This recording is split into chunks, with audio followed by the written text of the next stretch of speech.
Hi Humanities 200 students, and welcome to this week's video tutorial. You've got another step in your major project for Humanities 200 due this week, and that's the exploration document. So that's what I'll be talking about in this video here.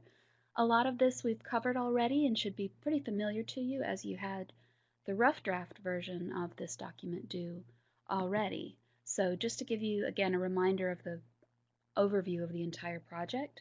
This first part of the project, we're in week 6 right now, and your exploration document is due. So you've already got two major steps behind you, one of which is the rough draft of this version that's due this week. So just take a moment to congratulate yourself, look at this overview, and see just how far you have come. There is still a good bit to do, of course, with the project part 2, but you've done a lot up to this point. So this is just to give you your bearings and let you see where you are and how far you've come along. So in terms of completing this exploration document this week, when you go into your Simo online text, you're going to be in the third theme or the third section of the term down here, and the course project is here in 3.5.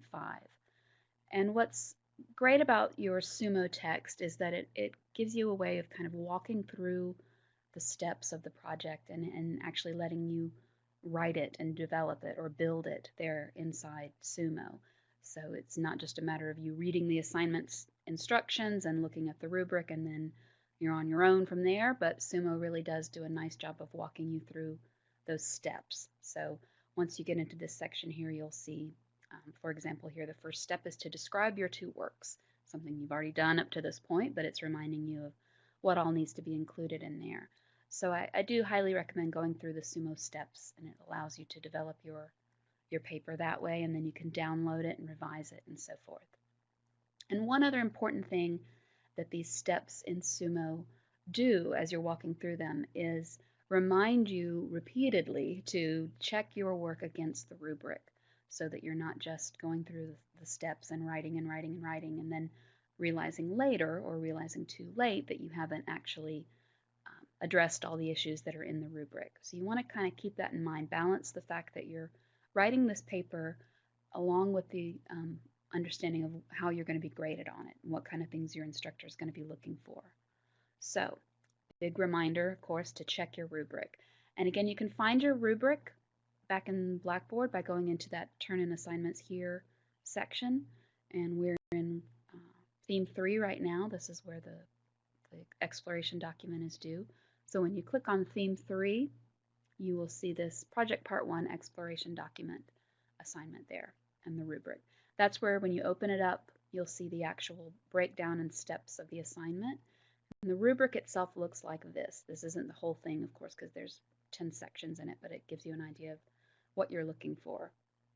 So you can see each of the little elements that you're going to be developing and then how you're going to be graded on those. So cultural artifacts, there's exemplary, proficient, needs improvement, not evident, and you can see what your instructor is going to be looking for in each of those sections as he or she goes through and grades your work. So you want to have this rubric handy. I suggest either downloading it, and it's a PDF document, so you can download it and keep it on your desktop and opening it up so it's easy for you to look at. You could even print it out if you're like me and like to have that hard copy there. So it's something you can keep next to you at your computer as you go through those steps. So back to the steps of that exploration document. Again, these should be pretty familiar to you because you've done the rough draft of it up to this point, and this is a matter of revising it and making sure you've got all those little elements in there.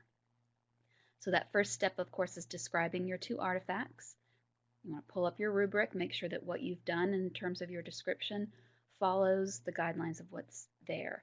And Sumo walks you through this and says, what kind of grade would you give yourself based on what you've just written? Would you agree that it meets exemplary, or would you grade it as proficient, needs improvement, or not evident? And then it walks you into the next step of identifying the common theme, the theme that links your two works together. And again, looking at your rubric and asking yourself, okay, is what I've written so far exemplary, proficient? Does it need improvement, or is it not evident?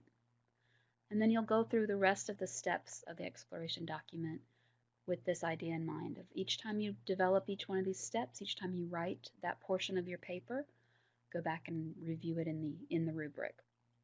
So you're going to discuss your personal connection or your personal experience. You're going to discuss that profession connection, the way you're relating your two works of art to a particular profession that might be interested in examining these works. Then you bring in your research. You want to describe the three research sources that you're going to be using in your paper. And then the sixth section, you sort of use that research to do these three specific parts where you put your two works of art into a historical context. You look at their similarities and differences. You look at them in terms of their medium, what kind of material they're made out of, what sort of format they take.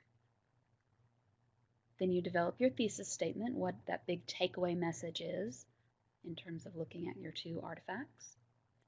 Consider who your audience is. Who are you going to be talking to when you do your presentation of all this work that you've been doing? Who is that group that you're gearing this towards?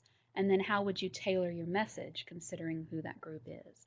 Is this a group of scientists and mathematicians, and you need to bring in some additional information as far as the humanities go?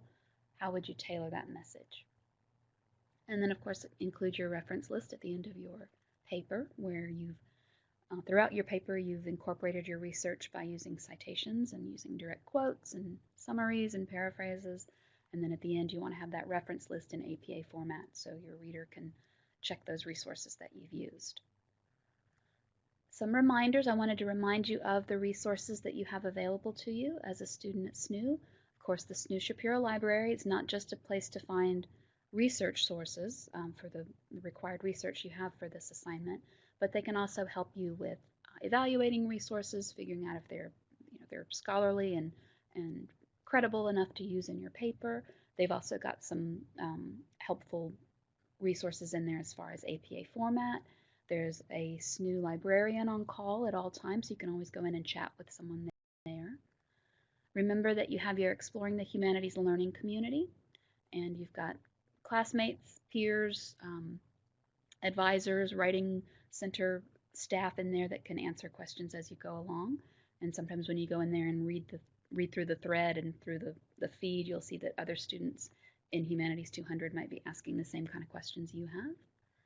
And then, of course, the online writing center as well. So make sure you give yourself enough time if you want to submit an excerpt or your actual draft to the writing center, and they can give you some feedback on it. You should have a link to this through your Blackboard page, through the academic resources there. They usually, I think they guarantee a 48-hour turnaround, but students are always telling me that they're able to get things back even quicker than that usually. So you can submit something to the Writing Center that way and get some additional feedback to help you as you move through this step in your project.